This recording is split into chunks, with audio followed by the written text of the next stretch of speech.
before I even get to the introduction. So, how many of you in your classrooms, every time you start, very beginning, you have to start at the bottom rung of the ladder, very basic stuff. Assuming most of us, that's where we have to start. You find yourself going over, spending 5, 10, 20 minutes every class just talking about basic concepts, talking about vocabulary words, going over that things that could probably be learned outside of the classroom before the students ever get there. You find yourself, or at least I do, find myself rushed at the end, trying to get to the details that I really want to talk about, because so much of that time you're spending right at the very beginning, right with the basics, where you really want to get further than that. You find yourself almost spinning your wheels at the starting line and never get to the end. So if there's a better way, I'll tell you that there is one. There's a way you can get to those details. There's a way that we can talk about more of those in-depth concepts. There's ways that we can have the students drive that conversation a little bit more, where they can come to class with questions for us, where we can help fill in the gaps of what they're looking to learn, rather than us trying to guess where those gaps might be and filling in the wrong details for them and then still missing concepts that they're worried about. That concept is here. It's the greatest thing that I just finally figured out, because I didn't realize it was an actual thing, because I still don't really know what I'm doing yet, but I'm still figuring it out and I'm getting there. I happen to stumble across it, and it's flipped classrooms. So that sort of thing's been around. Now, to introduce who I am, most of you know me. I teach in horticulture in the R building on the other side of the street, and then wandering randomly around campus. Trees and horticulture happens outside. That's where I spend a lot of my time with my students. Some of them don't appreciate that when they're still on the ground and it's 30 degrees, but we do it anyway because that's what we have to do, and that's part of the learning experience. I spent about 25 years working out in the field, and I'm in my 5th semester here teaching at Triton. I got to a point where the students that I was interacting with at my old job, I had a lot of college students, people that were interested in horticulture. I would get them 1 or 2 at a time and try to bring them up to speed on what was happening in the field, kind of as I went. Decided why not get in on the ground floor and train a whole bunch of them all at the same time. So that's why I'm here. Still relatively new. I'm still very much figuring out how a lot of this works, and I'm accidentally stumbling across things that work. Taking some of the training here has really helped open my eyes to some of this stuff, but I'm by no means an expert. These are the kind of things that I found fascinating, and this is one of those concepts, again, that I stepped into backwards. Most of my classes aren't online, but the concepts from the flipped classroom, I believe, can work both in person, online, hybrid courses, and that's what I was looking to do, is figure out how to do some of those courses, and these concepts really, really helped. So as we go along, first we have to start with, before we know where we're going to go, we kind of have to start with where we are and where we've been. So traditional education, it was very much instructor focused. The instructors had all the information. They doled it out in vast quantities to the students and just kind of dumped it on them and hoped they could absorb it. Some of them could, some of them they couldn't. And that was it wasn't really focused on how the students learn. It was more focused on how just to get information from point A to point B. What happens when it gets to point B was up to the people at point B, not so much the instructor side. The modern teaching model focuses much more on the students, where we're looking at how they learn, what our delivery methods are, how we can get information to them in a much more digestible way, ways they can pick up these concepts, and in ways that touch more students and meet them where they are, rather than forcing them to come to where we currently are. This is one of those concepts that I'm a traditional learner. I believe that is what the next slide said. Oh, it's this stuff. I'll get to that in a second. I'm very much a traditional learner. And over time, I'm sure we've all done this. I've forgotten when I learned certain concepts. I think back when I was 5 or 6 years old and riding my bike down the street, and when I crashed into that shrub, at the time I didn't know it was a juniper, but I do now. And I've inserted that information into my childhood memories and as I was growing up. I forget that these students don't have that same perspective. So focusing on them rather than focusing on me really, really helps. So the flipped classroom really comes into its own when we're talking about e-learning. And there are some pros and cons of e-learning and traditional learning. And during COVID, we were kind of forced to do all e-learning. And some things work better than others. If we're talking about the online education, the e-learning side of things, we can get concepts, we can get ideas across. Some things are a little bit more difficult. Hands-on type of things get complex. If you're looking at really complex systems or models, or if you're in, like I am, in the CTE side of things, the careers in technical education, it's hard to study something without physically touching it. It's not conceptual, it's practical. So those sorts of concepts and ideas work much better in person rather than you do online. But that's not to say you can't have hybrids. That's not to say you can't use these same models, that same modern techniques, to put into the traditional learning side and bring those students along with you rather than sticking with the traditional side of things. And again, traditional versus modern education, as I mentioned, the traditional is very teacher-centered. Students are in a big classroom, they're all taught exactly the same way. You're delivering all the material in one format, whatever the instructor decides, that's it. In a modern, there's a lot more collaboration among students. There's a lot more variation when it comes to delivery methods. And there's a lot more understanding and application of those concepts and principles in the classroom, rather than just saying, here's a bunch of theory and concept, and figure out how to use it once you get out in the field. I will say that's how I learned. This is what my classrooms looked like a lot of it. It was, here's information, go figure it out. Before I got here, I did have the ability to spend 25 years out in the field figuring it out. There was a lot of those principles that I learned that I didn't know how they applied in the real world. I didn't know how to use them out in the field. I understood what it meant, but it took seeing real world examples, getting my hands on trees and shrubs, and actually going out and digging holes in the ground and running across different types of soil in the field and finding those types of issues before I realized how to utilize these concepts. Now, bringing that modern side of things back in, where it's a much more collaborative environment, people are talking in groups, it's more conversational than it is lecture.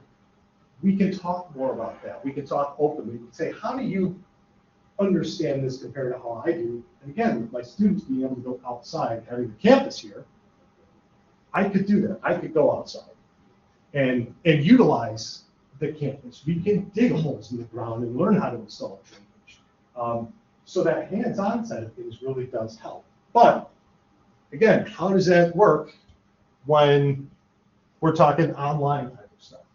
How do we get back to the basics and to the hands-on when we are e-learning or when we are hybrid?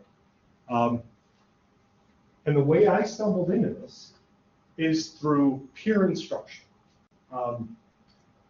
Peer instruction, has anybody ever used peer instruction in here? Where your students are actually the ones putting together the lesson for that day and you're kind of sitting back as they present? It's fun. So I've done this with a couple of my classes where it was, I'll use my turf class as an example. We were studying diseases, turf grass. All right, there's 8 students, there's 24 diseases. Each one of you take 3. I give them a template, say I need to know the name of the disease, how it affects, the life cycle, and this laundry list of information that we all need to understand this. You put together your presentation, you put together your presentation, you put together your presentation on these 3 Then you present them to the class, and I sit off to the side, fill in the blanks, pronounce words that they may not understand just yet, and allow them to present the information to the class. Now, some of those people, that when they did that, those 3 diseases that they presented, they're never going to forget. It's in their head. They're going to know it forever. But it was a great way, and my classes are long. They're typically 4 hours long. They don't want to listen to me for 4 hours. But if everybody has 20 minutes, a half hour of their own, different presentation styles, it really, really worked. And that was peer instruction. I went, all right, now how does that work from an online perspective? How does that work from a hybrid perspective? And then that's kind of how I stumbled into flipped classrooms, where the students are doing that learning in the background and bringing that information with them to the class, which is, it's a novel concept, but if it works, it can work very, very well. You can find a whole bunch of lists of these. The one that kind of stuck with me the most are these 4. So it's a flexible environment, which means that students are learning kind of at their own pace. There's synchronous and asynchronous. There's hybrids. So as you develop these classes and you're talking to people, it doesn't need to be 6 p.m. to 9 p.m. these days of the week. They can kind of work at this at their leisure. A lot of our students, I mean, the bulk of them are non-traditional students. They have life outside of school. When I went to school, I lived at school. My job was school. Anything else was secondary to why I was there. Most of our students, we all hope that school is their first priority. Reality is sometimes it's not. So we have to make sure that we are meeting them where they need to be met and trying to help them along. That learning culture where they have the ability to look at that material before they get to the classroom. They could review it. They could read it over. They could try to absorb as much as they can. You could present it in a way that they can learn from it, and then they have the opportunity to engage with that material, and then they get to the classroom, and rather than coming in as a blank slate, they're coming in all full of scribbles and notes going, what does this mean? How does this work exactly? I was reading this, and like, this makes sense, this doesn't.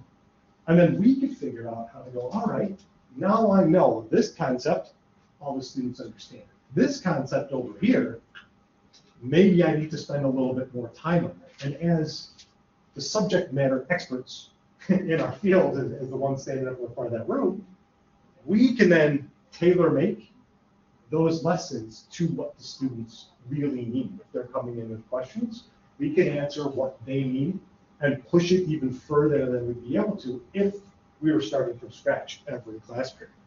And then it's intentional content. And I put no fluff, but there's always a little fluff. I'm never going to get away from not putting things that I just find fascinating in, because I find it fascinating, so I assume everybody else finds it fascinating, where not everybody else finds it fascinating. But that's just the way it works. And then as the educator, we act as a facilitator rather than a lecturer. We are helping them navigate through the information that they're trying to learn, rather than just dumping information at them and hoping they absorb it. So it's a little bit of a switch compared to, again, how a lot of us likely learn through high school and college education. And when we're talking about hybrids, it's a modern approach to a classic process. I'll explain why that goes in a second. If you take your old material and just dump it into an online format, it doesn't really work. Most of what we need to do needs to be bespoke for that new format that we're putting in, that new hybrid course, that online education. So we take something that's just very utilitarian and we modernize it into something that's stylish and functional. The whole reason there's the photo of a train on there. Does anybody know how trains work? Assuming some of you know how trains work. It's a hybrid, basically. It's a big diesel generator that makes electricity. It's driven on electricity. That's why people forwards and backwards and all that at the same speed. If you look at the modern equivalent, that happens to be an Aston Martin Valhalla. That is also a hybrid. Same technology, One is a little bit more modern and sleek than the other one. So that's what we need to do. We need to kind of go from our old diesel locomotive that just goes in a straight line and blasts anything out of the way that happens to be in the path, and create something that can maneuver and be nimble and adjust to the environment that it's in, rather than just, I'm going this way, everything else just get out of the way. Plus, I just really like cars, so that was a good example, and it made sense for me. Traditional learning, we've looked at, but in the flipped learning, we're looking at students absorbing new information on their own, at their own pace, in their own style. We can have different delivery methods. They actively engage. There's videos. They can put themselves in an environment that works for them. Not every student feels at home in a classroom. I mean, it's kind of the way it goes. I'm sure all of us have those students that fidget with things constantly. They're constantly drawing. They've got the one headphone on and the one off all the time. They can't sit still. They get up and walk out of the classroom and go get snacks. That's fine if you're at home. It doesn't work so well if you're in the classroom. You're missing pieces that you need. And for some curriculum, you can't really get up and walk around and fidget with things, or it might be a safety concern, or you're missing important pieces that you need. For some curriculum, it might be okay and it might be acceptable, but it's still not ideal. So in that flipped classroom, especially with the online learning, those students could put themselves on their patio with their cup of tea, and they could learn in 15-minute segments and then get up and do something else. They could go to the park, they can head to the library, they can learn in their own environment, absorb it at their own pace, reread things that they need to, go over it again, and then the bits that they understand, just, oh, okay, that makes sense, and just go gloss over that and get to the next bit. So it allows them the flexibility to learn how they learn rather than learn how we teach. It just kind of helps a little bit. So again, here we are. Before the class, the students don't know anything. They come in as a blank slate. At least we would like them to know something. Sometimes that happens, sometimes it doesn't. The instructors, us, give them all the information. After the class, they try to figure things out. They go over it, they go, what were we talking about? They chit-chat with each other. They try to do a quiz, maybe an assignment. Sometimes they understand it, sometimes they don't, but the lesson's already passed. So how do you ask those questions? You have to wait till the next one, you email the professor. You're already past the end, and now you got to go back and figure it out. In those flipped classrooms, they're getting the information first, so they're coming with the questions. You could start with a quiz. You know, if you have, like, I know a lot of people use Kahoot and things like that. If you start with that, and you go, okay, everybody got number 1 and 2 right, one person missed number 3, no big deal. Everybody missed number 4. We're going to talk about number 4, because apparently that is the spot that needs some clarification. So you can talk about those concepts that students miss. You can understand more of where they need assistance in their learning, where they need that extra helping hand, where they might stumble a little bit to make sure that every leg of that table is propped up, that every bit of the information that you want them to have is where it needs to be, rather than just, you know, glossing over something and then having nobody understand the concept. And you get there 3 weeks later and you go, hey, does everybody remember we talked about this? And everyone goes, no. All right, I guess we're going back, which does happen. So this is audience participation time. I'm glad I got a good audience here. So have any of you tried this? And we can, this is an open conversation side of things. Has anyone tried to do flipped classrooms before? Or thought about this concept or put something together and now have realized that, hey, I actually did this even though I didn't know I was doing it at the time? Or is this completely new for not only me, but for y'all as well? Yeah. So I'm teaching ultrasound, and so we have a pathology class, and so each student was given a pathology similar to what you were talking about and then presented on the pathology. So I'm not able to do it all the time, but I try to find ways to have them be the teacher instead of me being the teacher all the time, because they get tired of my voice, I'm sure. But it doesn't, it doesn't always work, sometimes I have to present information in a lecture, And yeah, I do the same thing. And there are times where, I mean, I hate to say it, but a student doesn't show up on the day that they're supposed to present. Now there's a gap in, it's like, oh great, we learned 9 of the 12 turf grasses we need to know. Where is this person with the other 3 that we need? And then you gotta hunt them down and find it. And if you've got a quiz coming up and that information is available, now it becomes a dicey situation. So no, I completely understand that. Yeah, I did a similar thing, like before class, they used to read and do some practice question on those.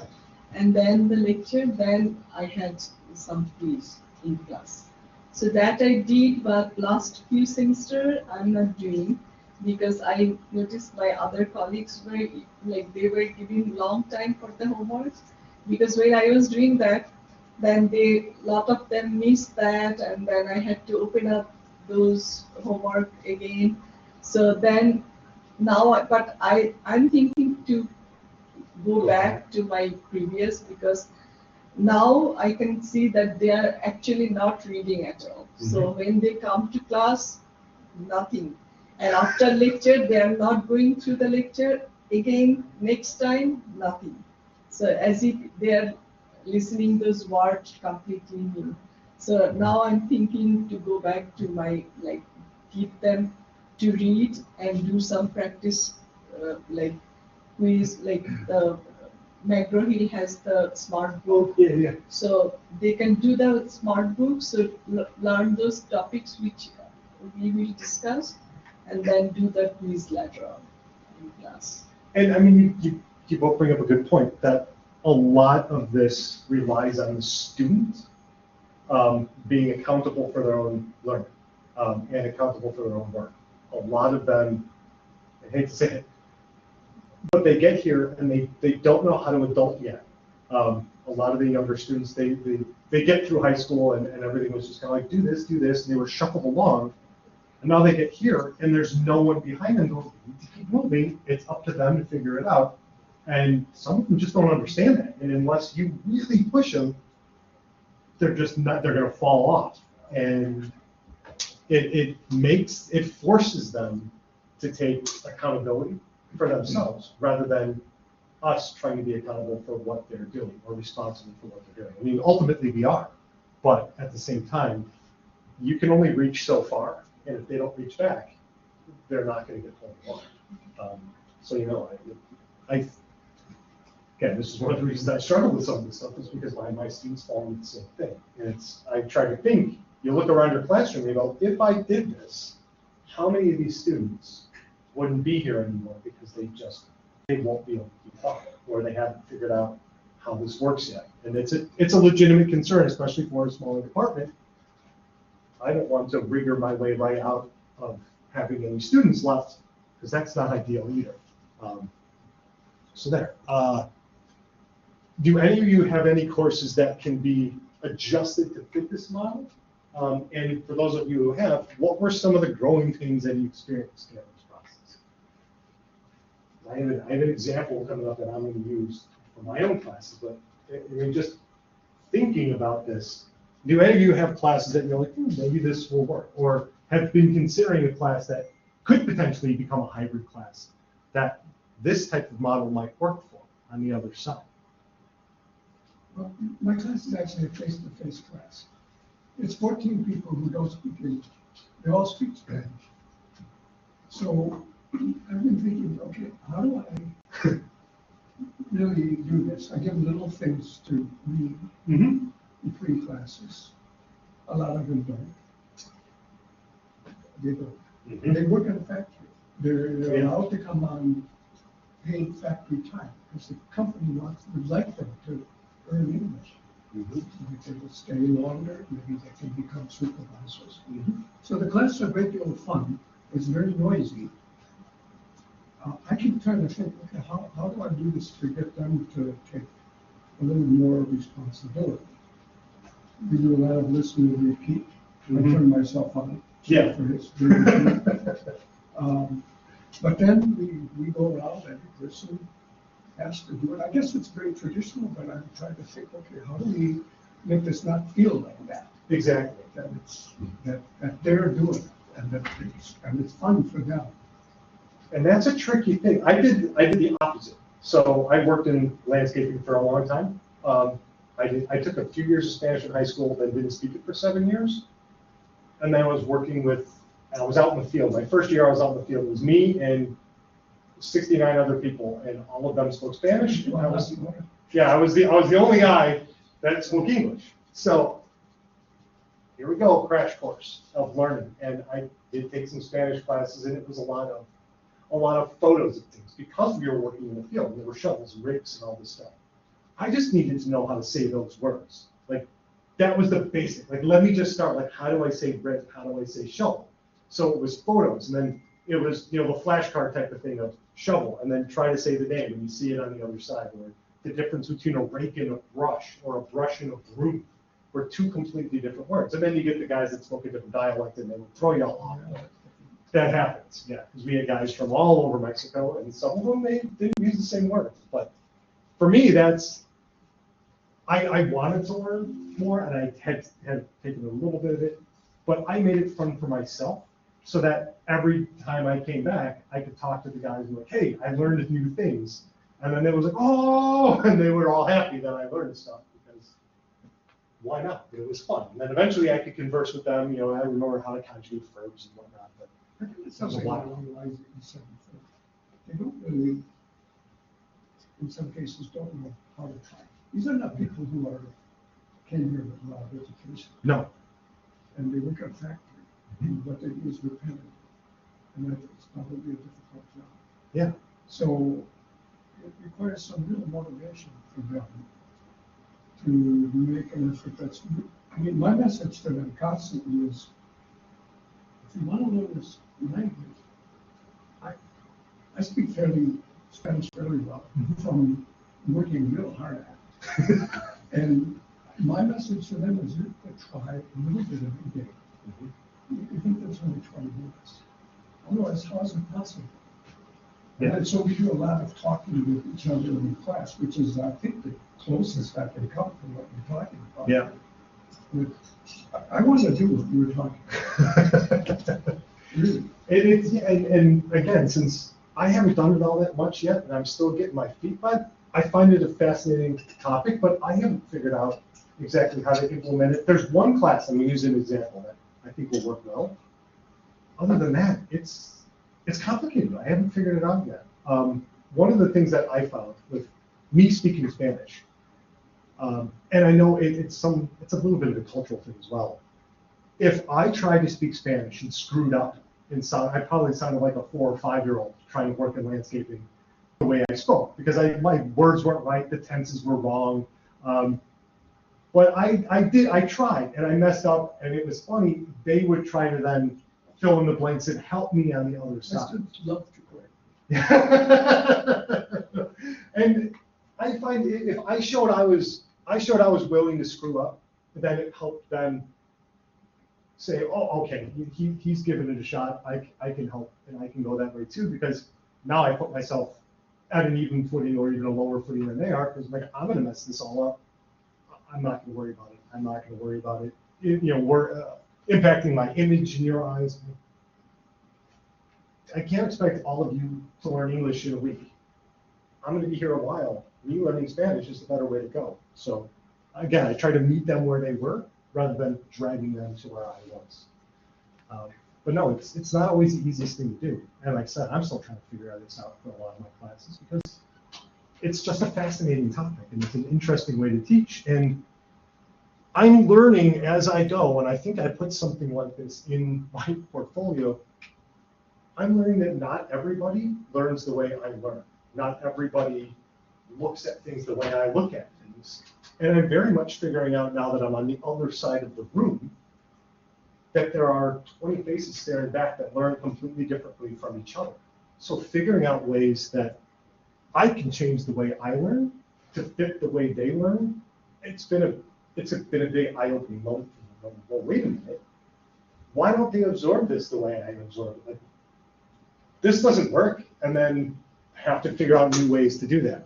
And again, is anybody currently looking at changing classes to being hybrid or online than in person? Because I know I got a couple of them that are coming up that might work a little bit better as a hybrid than an in-person course. And I've got an example of that. But anybody? Or are we pretty much just in person right now? Still looking at a couple? Yeah, well, it's an interesting thing. And I think I put a reminder. Ooh. So as we look at this, again, some of the challenges that we look at, a couple of them that you mentioned already. The students not really engaging with the material outside the classroom. For your individual curriculum, what are some of the other challenges that you could see? I mean, I know a couple of yours. Not everybody has like a welder in their house. You know? Probably everybody's car needs some repair, but that would be some other people. But again, for the other curriculum that we're looking at, what would be some of the challenges? And I mean, and this is much for as an academic exercise just to discuss it, as it is all of us to get other ideas of issues that we might encounter as we're doing this. So does anybody else have any ideas of what they might want to do? Mine is like, with some of them, like some people have said, like, they just don't do, they don't do the work. I mean, I even have a few in the classroom. When I put them in group activities, they try to be alone, away from everybody else. It's like, how do you get them to do what you want them to? I mean, it's not, they didn't even have to be prepared. I mean, they're just open-ended questions. Yeah, it's related to the content. Yeah, and getting students to engage, yeah, I think is a tricky thing, because some of them, again, depending on what their previous educational experience was like, they're not used to it. They've never had to do that. They just, well, if I just sit here or whatever and do my work, I'll be just fine. But as most of us realize as become adults, that's not how the real world works. Like, there are very few professions where you could just sequester yourself away from every other human being and never have to interact with any of them. Whether it's via email, via Zoom for a meeting, or in person, we have to interact with other humans. We have to collaborate. It's just the nature of existence. I think a lot of that is, the technology again. I used to see, like, years ago, kids outside playing when the weather was, now you don't see that as much anymore. No, you hear them from the bedroom window open, yelling at each other through the headset right. about, I don't know, whatever they're playing, Fortnite or whatever they're doing, Minecrafting, Rocket League, whatever it happens to be. Anybody else see any challenges that they might encounter? For us, it's a challenge of yes, most people don't have a welder at home, right? But most of our power tools, but we give them activities to practice that, but it's bridging the gap of what they are seeing on TV or on TikTok. Everybody thinks they can make these little welded flowers that take 45 seconds on a TikTok video. Is that what you meant? Yeah, I've been fabrication and welding, like an engineering technology department. So, right, but it's the trying to bridge that gap of what is reality, so connecting it to the real world. Has in that flip graph talk about it, who's seen this? Okay, right, this, and I remind them that they laugh that I'm an old lady that doesn't have. I was like, you guys all have MySpace, right? And they're like, who's this, right? What's that? Are your students hoping to become welders? Yeah, they're hoping to become welders or work in the industry, right, in the manufacturing industry somewhere, right? Welding is one of the, we have the welding certificate itself to become a certified welder, but also maintenance technicians at big industries where you have to be able to do the electrical and do spot welding on stuff to fix to be into the Swiss Army. So we have places that have companies sending them to us, kids that are coming out dual enrollment. We have 2 cohorts, we have 34 students for the dual enrollment this semester, right, being sent from high schools because they're finally getting trades back into public school area, and they just don't have the facilities there, so they send them, right, which is a great opportunity to talk about not ready to study. What do you mean I got to do anything outside of this room, right? But it's the trying to bridge. I've stopped trying to be you have to do this work, and trying to base it in, they still have to do the work. I'm not saying I got rid of my work. Because you have to practice, right? Like I use the old lady attitude of like, how do you get to Carnegie Hall? Practice, practice, practice. You know, like, and nobody becomes, unless you're a virtuoso, nobody does anything in this world without practicing.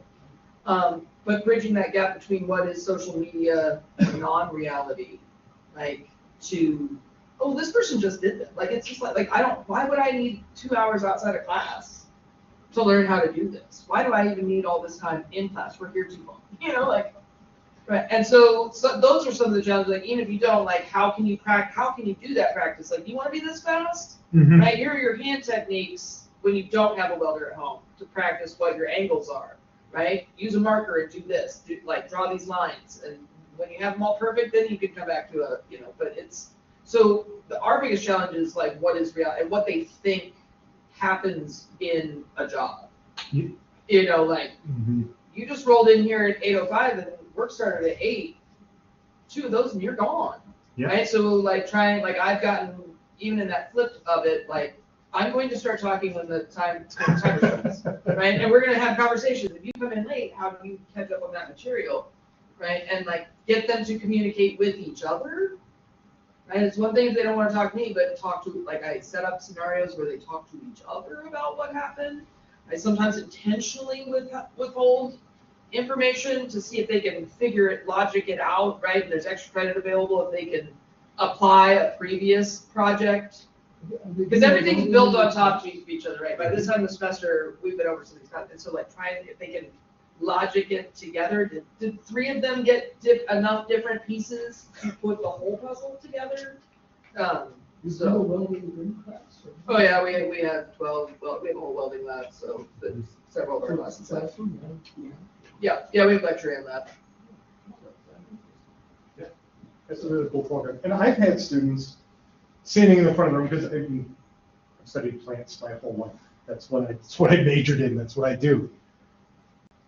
First or second week of Plants in Society, which is a general education course that students could take, I was rambling about some plant. Somebody asked a question. I was going through this, and one of the students said, loud enough for me to hear, "How does he know that much about plants?" And I heard it, and the guy next to him is like, "That's what he does." Like, but it's just, it's funny to me that people ask that. They're like, yeah, if you want to get good at this, it takes time. I didn't start where I am now. I started where you all were and then had to go. But that's just the way it works. So some of the challenges that I just kind of looked at was accountability. And pretty much everything everybody has voiced that. It's accountability falls to the students. If they don't want to engage and they don't actively participate, they're going to fall behind. And some of that might just be what happens. We used to, all of us some of us when we were in college, you had those weed out classes where you knew 10% of the students, 15% of the students aren't going to pass this class. That's going to be it. They're going to fail. They're going to be out of this major. And you brought along the people who really wanted to be there. Quite honestly, a lot of us don't have that luxury in our programs to just get rid of 10, 15% of our students. We have to bring them all with. So figuring out ways to do that really helps. Traditional learners. Learning online might be a foreign concept to them. I've got students that are in their 30s, 40s, 50s, 60s, 70s, 80s. The 80-year-old logging onto Blackboard to go through an online lecture might not be their forte. That might be different for them. They go, I don't know how to do any of this. So we might accidentally alienate some of our potential students because of that sort of thing. Monitoring their progress might be different. Or difficult. They might be going through the motions, but they might not actually be getting it. Who knows if they're using Google or Gemini or whatever in the background, AI to help them answer the questions. It's another one I'm trying to figure out. It's how to AI proof and Google proof some of my stuff, but it's super difficult. And then it might feel a little bit impersonal to those of us who are used to teaching in person, to then seeing faces online and not having that face-to-face interaction. And it's, it could hit that. But there are benefits. It's efficient, it's reusable. You could teach quite a few students and have them go through this. It's remote. It reaches out to more students. They can come in from distance, and they don't physically have to be here. It's usually pretty cost effective to implement, which is always important. And then the content that we have, we can update it constantly. We can augment it as we go. If we see something happening, it's pretty easy to change because you don't have to worry about that 4-hour presentation. You can make some changes in the background, upload some new information, or say, hey, something changed recently. Here's some new information. So it is kind of interesting to be able to do that. Yeah, it's at the student's pace, variable styles. Because I don't want to keep you too late. I wanted to show you a personal example of what I'm looking at, because this is a hybrid course, and this is one of the things that got me thinking about this presentation is this course. And Laura, I'm going to switch, and hopefully I don't screw anything up. So I made a note to myself. So this is my deciduous plant identification class. Yeah, it's 16 weeks on how to identify trees. It's about as exciting as it sounds. I'm going to switch over to this real quick. But just to give you an idea of what these look like, this was from plant group 2. This is what the information looks like. It's a giant list of plant material. Fabulous. So week 2, we are going to go wander around. This is typically how this works. Students would show up. This class runs from 5:30 to 10:10 p.m. on Friday. It's a very long class on a Friday afternoon into evening. Students would show up and go, all right, we got a little bit of daylight left. We're going to go walk around outside. And I knew these are the plants we're going to go over. So we would, since it was still somewhat light outside, because this runs in the fall. Now it's dark at 4:30 and it doesn't really matter. But we'd wander outside. I'd make a note of myself on where all these trees were and shrubs were on campus. We'd walk over to them and I'd ramble about these are the ID features, this is what it is, this is what it's called, this is how it's used, and go over all the details about those out in the field. Then we'd come back and you'd start looking through slides like this, where leaves, palmately compound leaves, dark green, 5 leaflets, buds, large terminal, imbricate, prominent scales, ovoid. I probably don't need to read through all of this. A lot of you have probably already seen words that you're like, I've never seen that word written down before. And that's what happens. And a lot of my students end up in that same situation. They're not all plant people. So they run into this, what does imbricate mean? What is a terminal panicle? They just don't know. I'm hoping that they know what, brilliant orange, red, and reddish brown means. That's a pretty simple one to figure out. But there's a lot of vocabulary words that I have to go, all right, let's talk about what this means. Let's talk about what this is. So I spend a lot of time just going through these details of what the words actually mean. So when I'm in the field and say, this also has imbricate buds, but this has valvate, which is how you tell the difference. They go, well, what does valvate mean? This is that kind of information from a hybrid where I could put all this information. Put pictures. Imbricate, this is what imbricate looks like. Valvate, this is what valvate looks like. Build this entire library for them online in the modules. So when they see what palmately compound is, they go, what was that again? They have a reference to go back to. So now as they look through this on their own, at their own time, the week before class starts, because it only runs once a week. Then when they come back in, I'm like, all right, you all have already looked at all this information. Now when we go look at this, you'll know what ovoid means. You'll know what imbricate means. You'll know the difference between pinnate and palmately compound leaves are. And then I don't have to spend 3 hours going over this information and a couple hours looking at the actual plants. They can come in, we can cut that class down to 2 or 2.5 hours. We could walk around, ID everything, and they go, all right, you already know all this part of it. We looked at what they actually look like in the field now, after you've already reviewed it, all the vocabulary words and all of the information about these plants. We're going to see what they really look like. We're going to do the same thing next week. So we can cut that time down that they have to spend here.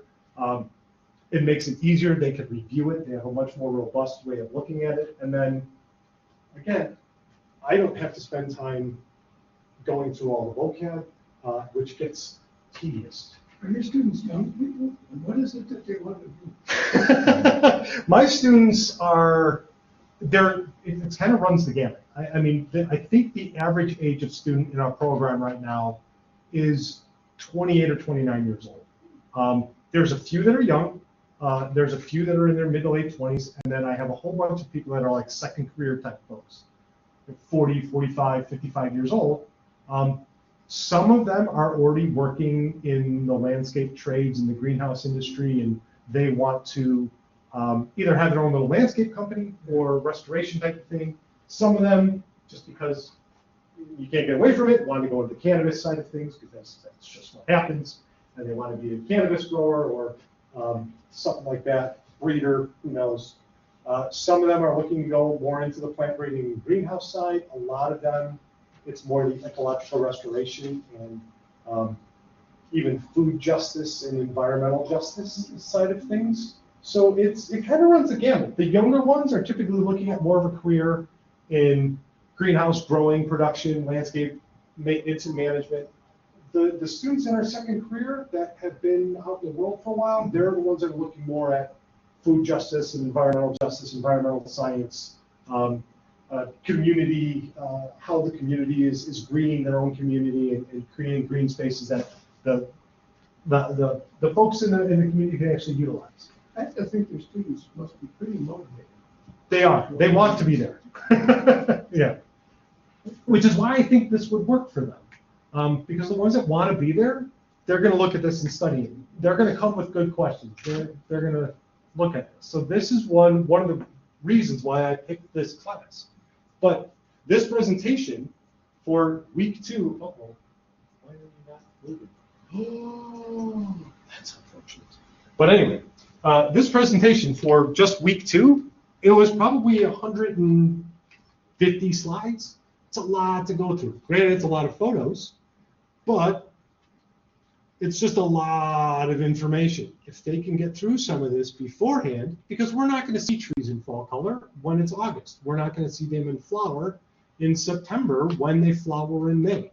So there's some of this information that they just kind of need to look at on their own. So this is one of those courses, whoa, I'm sitting on the chair, where you get to this and you go, all right, imbricate buds. I already know what imbricate is now. Yay, I've seen that before. I can reference back. But what in the world does ciliate mean? So it's things like that, where getting this as a hybrid might work. So that is just one of those examples that started me thinking on what can I do to get, this is going to go, yay. What can I do to get this running? And now, in my last few minutes here, can this work with in-person classes? Sure it can. Will it work best with in-person classes? It might. There we Maybe go. out in the field with them? Yeah. So since with the nature of what I do, the whole flipped classroom thing, since I'm walking around with them, I think it'll work really, really well, especially with the hybrid side of things to get them in. Now, would I expect them to be able to read all of that information, now go out in your neighborhood and find an Ohio Buckeye? Probably not. They're going to need that extra guiding hand somewhere to figure out the 15 different maples that we look at. So it's not always perfect. So it might require a little bit of a shift in the methods. And the big one that I saw that I kept reading about was the before versus after. So rather than presenting all the information, then afterwards, giving all the quizzes and reviewing it with them and all that, have them review it before. You give them those assignments before. You give them the quizzes and the little worksheets and whatnot to finish before they ever get to you. So then when they get to you, they're ready with questions. They have that information on them. And that was an astonishing thing for me to read because that never happened. I never learned that way before. I've never been in a classroom that worked that way. Almost every time it was after the fact. And then if they are prepared right off the bat, like I said, they actually read before they get there. If you can quiz them before they show up, then it's more practical application. It's like, all right, now you already know these concepts. How do we actually use them? Rather than trying to figure out what those concepts are in a group in the room. No, let's put this to use. Again, that's the title, Learn at Home, Practice in the Classroom. Come here, let's figure this out, and we can go through this together. Nope, there we go. The downside, which we've kind of already hinted at, the onus ends up on the students. So it's up to them to then actually do this, which is kind of the hard selling point on this. And this I'm is, surprised. I mean, I don't think that people who enroll in a class like what you teach, not an academic class. it's very specific, yeah. Yeah. I don't think they really are keen on trying to do this. And some of them are, but this is, I mean, from my perspective, I think a lot of my classes will work, but for everybody, it might get a little dicey. You know, it would be tricky to do this universally. So if you're thinking about it, there are some downsides if you know your students and they might not be where they're going to be. This is my biggest hurdle right here. I know my non-traditionals, they want to learn, they want to be there. It's their second career, they're motivated. It's, can they deal with the online side of things? That is such a shift from how they've lived and how they've experienced education to this point. Can I get them to buy into this concept? Will they learn that way? In their one of my students is a paralegal who's, routinely will be up until 3 a.m. trying to get information ready for a case that's being tried the next day and information that needs to be filed for briefs. Will that student be able to find a time in their schedule with children and all that to do this? Or do they need that 4 hours here with no other distractions so they can turn everything off and focus for a little while? And that is my big challenge, is they want to be here, but can they do this outside of the classroom and be effective and have it work? And that's my hard part. And then again, it's that bridging the gap that you mentioned, Dana. It's getting both sides of that together, making sure that you can meet people where they are. And there's a balance. Everything's a balance. There's balance to be had everywhere. On one side, you've got the engagement, the self-motivation, the determination that a lot of our students have. They're here because they want to be here. They want to better their lives. They want to do more than they're doing right now. But it's comfortability, personal touch, and that information uptake on the other side. Can they overcome those obstacles? Or can you balance this side of things, the comfortability side, with the engagement side if it's online? Do they feel, if you're not in person, will they still feel motivated to do this? Some of us, we like to work in groups. We like to have that collaborative feel. And if we don't have that, you might be like, oh, it's just more information, and it doesn't work for us. Oh, no. This was great. You're good. I'm like one slide away from being done anyway, so it's no big deal. This was really fun and interesting. Oh, I appreciate it. Thanks. Yeah, I found it fascinating, which is why I wanted to go through all this. And what does this look like in the future? Yep. This has been this has kind of been a controversial topic, not controversial, but subject of debate for a while. Where can we teach courses that some of the people are in person, some of the people are hybrid? We have instructors that might zoom in from somewhere else, and you can have a collaborative effort with both students in person, online, instructors online and in person. You have this kind of very nebulous feel to the classroom where we're meeting people wherever they happen to be. If you want to come here, great, come here. If you want to be online, be online. The worry is if you say you have the option to join online, no one's ever going to be in the classroom. They're always going to be online. I would probably still come here because I don't want to sit at home with the distraction of home. I'd rather be here. So yeah, at some point, and then you can collaborate across institutions. Somebody would have to figure out how that's going to work. I don't really know. But you might end up with a classroom that looks like this, where you have some people in person, but you have the smart boards, you have the cameras, there are people collaborating online, in person, across the board. And again, it's meeting people where they want to be. Some people want to be there in person. They want that physical touch. I'd feel more comfortable sitting here interacting with the folks online than I would at sitting home interacting with the folks online. that's just where I feel comfortable. Unless it's a boring work meeting and I don't want to go to it, and then I just join online and don't pay attention, but that's a whole other thing. I don't do that here. That was in my past life. But anyway, that's kind of it. Again, I'm by no means an expert in this. I've just stumbled across it and found it fascinating. And as I learn teaching concepts, this is one of those ones that I thought, well, this kind of works. And if I find it useful, hopefully other people find it useful, and we can chat about it and see how it works. With that, if there's any questions that I didn't answer about this or anything else, I'll take those. If not, there's some resources that I put in here on where some of this information came from if you want to do any further reading. And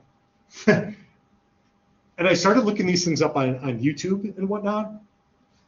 There is a ton of people who are in the traditional camp and who are in the non-traditional modern style of learning camp and say, this is the only way it can ever be done, otherwise nobody learns, and go, well, then you're going to exclude all of these people who don't learn in a traditional way. So looking at some of these, it was fascinating to see how divided these camps were. And we, as the instructors that actually have to do this in the middle, have to pull both of those together and go, well, yeah, I get it, and yeah, I get it, but I can't teach in the middle of a debate. I need to actually teach the people that are here. So I just found some of these, again, fascinating to listen to because of the nature of what they are and part of my learning experience as well. Anyway, that's that. Hey, yeah, absolutely.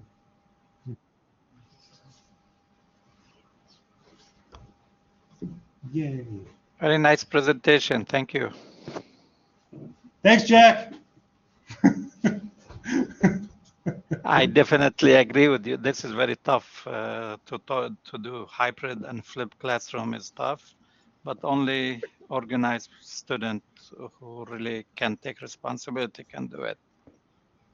Yeah, and especially in what you're doing as well. If they're not there and they don't see it, how do they learn it? You know, if you're looking at anatomy and physiology, it's a tricky thing to just look at a photo. You have to be hands-on, and you have to have that tactile contact with it. Otherwise. So yeah, as you recall, the whole curriculum we changed. I changed it, and now I'm actually going for the hybrid modification too. So we want to give an option for students who feel strong enough to learn on their own and just come for lab activity to be able to see the hands-on.